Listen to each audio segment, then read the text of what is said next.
ज्ञान गंगा में आपका स्वागत है। ज्ञान गंगा के इस 3 पत्ती कार्यक्रम के अंतर्गत मैं आपको 3 बातें बताने वाला हूं। सबसे पहली बात कि हमें अन्न का एक एक दाना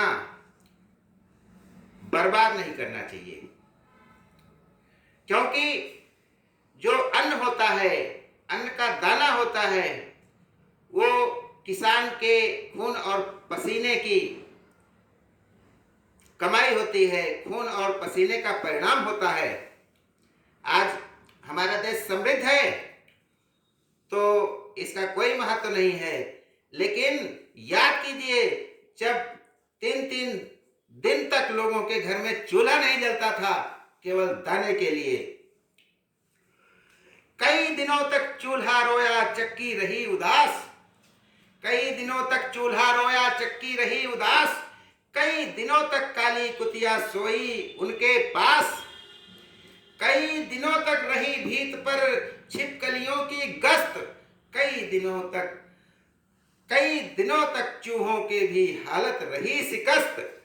दाने आए घर के अंदर, दाने आए घर के अंदर कई दिनों के बाद, धुआं उठा आंगन के ऊपर कई दिनों के बाद, चमक उठी घर भर की आंखें कई दिनों के बाद, कौए ने खुजलाई पाखें कई दिनों के बाद। ये होता है दाने की खुशी। हमारा देश गुप्त काल में तो समृद्ध रहा, लेकिन जब से अंग्रेज आए तब से उन्होंने हमको हिंदुस्तानियों को दाने दाने के लिए मोहताज कर दिया। और एक वो समय आया कि जूठे पत्ते चाटने के लिए आदमी मजबूर हो गया। लपक चाटते जूठे पत्ते, जिस दिन देखा मैंने नर को, मन में आया क्यों न लगा दूं अभी आग इस दुनिया भर को। भूख जो होती है, वो कोई भी भूख जब लगी होती है तो कुछ भी अच्छा नहीं लगता है। भूख हर ज्ञान को पराजित कर देती है, भूख चोरी भी करवा देती है हमसे। भूख हर दर्शन का घूंघट उखाड़ देती है, भूख हर दर्शन का घूंघट उखाड़ देती है। रोटी सामने हो तो लाजवंती भी कपड़े उतार देती है। भूख में वो ताकत है। 1939 में जब द्वितीय विश्व युद्ध हो रहा था तो सारे देश का गेहूं इंग्लैंड के प्रधानमंत्री ने अपने यहां मंगवा लिया था कि सैनिकों के लिए उसको आरक्षित कर दिया था। और बंगाल में जब रात को अंग्रेज नाटक देख करके, सिनेमा देख करके जब निकलते थे तो लोगों की लाशें मिलती थीं भूख से मरे हुए लोगों की लाशें। 2-2 रुपए में छोटे छोटे बच्चों को माएं बेच रही थीं, नदियों में बच्चे फेंके जाते थे। ये होता है भूख का मंजर। इसलिए हमें एक एक दाना बर्बाद नहीं करना चाहिए। इसके बाद भी 1965 तक हमारा देश भूख के मामले में समृद्ध नहीं हो पाया। पूर्व प्रधानमंत्री लाल बहादुर शास्त्री जी ने भी कहा था कि यदि हम हफ्ते में, सप्ताह में 1 दिन का उपवास रख लें तो हमारे देश का हजारों कुंटल अनाज बच जाएगा और वो हमारे काम आएगा। फिर हमको सुअरों को खाने के लिए जो अमेरिका गेहूं देता है उस पर निर्भर रहना नहीं होगा। इसीलिए उन्होंने जय जवान जय किसान का नारा दिया था। तो आज से हम प्रण लें कि हमें अन्न का एक एक दाना बर्बाद नहीं करना है, खाना खराब नहीं करना है।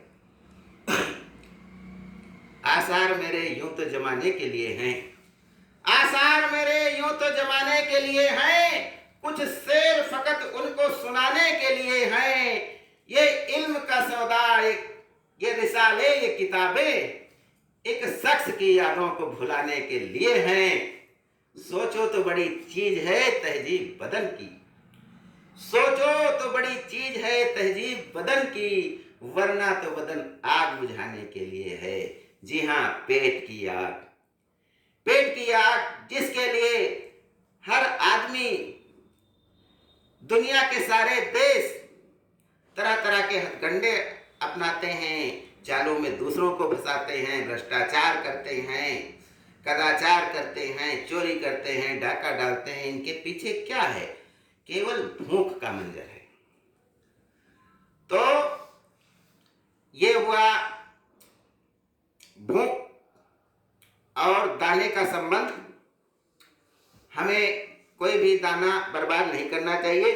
दूसरी बात मैं बता रहा था कल कि जो मेढक होता है वो ऐसा जीव है जो 3 प्रकार से सांस लेता है।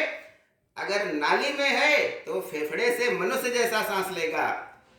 अगर जमीन के नीचे है, जमीन के नीचे बैठ जाते हैं, बरसात में ऊपर आ जाते हैं, तो वो अपनी त्वचा से सांस लेगा। और अगर कुएं में है, तालाब के अंदर है, तो गिर से सांस लेगा। ये होता है। तीसरी बात है, मधेसी किसे कहते हैं? तो मधेसी उत्तर प्रदेश, पश्चिमी बंगाल, बिहार, झारखंड, पंजाब, हरियाणा सहित भारत के अनेक राज्यों के लोग जो वर्षों से नेपाल में रह रहे हैं और वहां बिजनेस कर रहे हैं अपना, उन लोगों को मधेसी कहा जाता है। यही भारत की, नेपाल की अर्थव्यवस्था संभाले हुए हैं और नेपाल को एक नया